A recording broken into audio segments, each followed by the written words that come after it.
ಮಕರ ರಾಶಿಯವರಿಗೆ ಗ್ರಸ್ತೋದಯ ಪಾಕ್ಷಿಕ ಕೇತುಗ್ರಸ್ತ ಚಂದ್ರಗ್ರಹಣದ ಪ್ರಭಾವವನ್ನು ನಾವು ನೋಡೋಕ್ಕೆ ಹೋದಾಗ ಉತ್ತರಾಷಾಢ ಶ್ರವಣ ಧನಿಷ್ಠ ನಕ್ಷತ್ರದವರು ಈ ಒಂದು ರಾಶಿಗೆ ಒಳಪಡ್ತಕ್ಕಂಥವರು ಅಷ್ಟಮ ಸ್ಥಾನ ದುಷ್ಟಸ್ಥಾನ ದುಸ್ಥಾನ 8ನೇ ಮನೆಯಲ್ಲಿ ಗ್ರಹಣ ಸಂಭವಿಸ್ತಾ ಇರೋದ್ರಿಂದ ಈ ಮಕರ ರಾಶಿಯವರು ಒಂದಷ್ಟು ಕೆಲವು ಜಾಗೃತಿಗಳನ್ನು ವಹಿಸಬೇಕಾಗಿರುತ್ತೆ.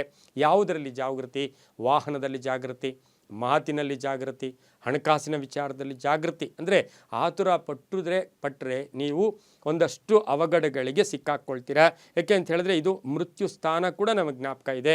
ಹಾಗಾಗಿ ಈ ಗ್ರಹಣ ಕಾಲ, ಗ್ರಹಣದ ನೆಕ್ಸ್ಟ್ ದಿನ, ಗ್ರಹಣದ ಇಂದಿನ ದಿನ, ಗ್ರಹಣದ ದಿನ ಜಾಗರೂಕತೆಯಿಂದ ದೈವಾರಾಧನೆಯಲ್ಲಿ ಇದ್ದಿದ್ದೆ ಆದರೆ ಬಹಳಷ್ಟು ಶುಭ ಆಗ್ತಕ್ಕಂಥದ್ದು. ಅನಗತ್ಯ ಅವಮಾನಗಳಿರ್ಬೋದು, ಎಲ್ಲೋ ಅಪವಾದಗಳು, ಅವಮಾನಗಳು, ಉದ್ಯೋಗದಲ್ಲೂ ಕೂಡ ನೀವೆಷ್ಟೇ ಒಳ್ಳೆ ಕೆಲಸ ಮಾಡಿದರೂ ಕೂಡ ಒಂದಷ್ಟು ಅಪವಾದಗಳು ಎದುರಾಗ್ತಕ್ಕಂಥ ಸಾಧ್ಯತೆ ಇರುತ್ತೆ. ಅನಿರೀಕ್ಷಿತ ಬದಲಾವಣೆಗಳು ಅಂತ ಹೇಳುತ್ತೆ.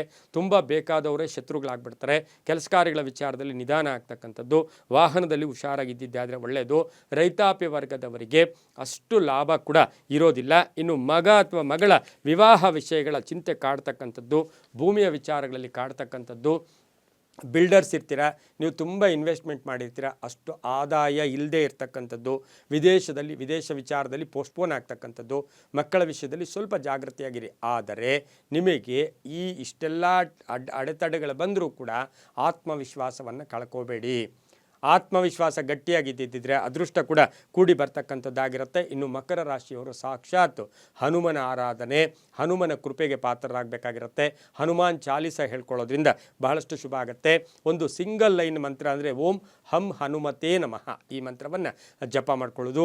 ಹನುಮನಿಗೆ ಅಭಿಷೇಕ ಇರ್ಬೋದು, ಹನುಮನ ಪೂಜೆ ಇರ್ಬೋದು, ಹನುಮನಿಗೆ ಭಜನೆ ಮಾಡಿಸ್ತಕ್ಕಂಥದ್ದು, ಹನುಮ ಸ್ತೋತ್ರವನ್ನು ಗ್ರಹಣದ ನಂತರ ಕೂಡ ಹೇಳ್ಕೊಳ್ಳೋದ್ರಿಂದ ಬಹಳಷ್ಟು ಶುಭ ಆಗ್ತಕ್ಕಂಥ ಸಾಧ್ಯತೆ ಕೂಡ ಇರುತ್ತೆ. ಹಾಗೆ ಈ ಒಂದು ರಾಶಿಯವರು ಪಂಚೆ ಮತ್ತು ಟವಲನ್ನು, ಉದ್ದಿನ ಬೇಳೆ, ಅಕ್ಕಿ ಉದ್ದಿನ ಬೇಳೆ, ಪಂಚೆ, ಟವಲನ್ನು ಗ್ರಹಣ ನಂತರ ದಾನ ಮಾಡೋದ್ರಿಂದ ಸಾಕಷ್ಟು ಶುಭ ಆಗ್ತಕ್ಕಂಥ ಸಾಧ್ಯತೆ ಇರುತ್ತೆ. ಆಹಾರದ ವಿಚಾರದಲ್ಲಿ ಜಾಗೃತಿಯಾಗಿರಿ. ನೀವು ಎಲ್ಲೋ ಒಂದು ಕಡೆ ಆರೋಗ್ಯ ಅಂದರೆ ಆಹಾರದ ವಿಚಾರದಲ್ಲಿ ಜಾಗೃತಿಯಾಗಿದ್ದಿದ್ದೆ ಆದರೆ ಅದು ತುಂಬಾ ಒಳ್ಳೆಯದಾಗ್ತಕ್ಕಂಥ ಸಾಧ್ಯತೆ ಸಹ ಮಕರ ರಾಶಿಯವರಿಗಿರುತ್ತೆ.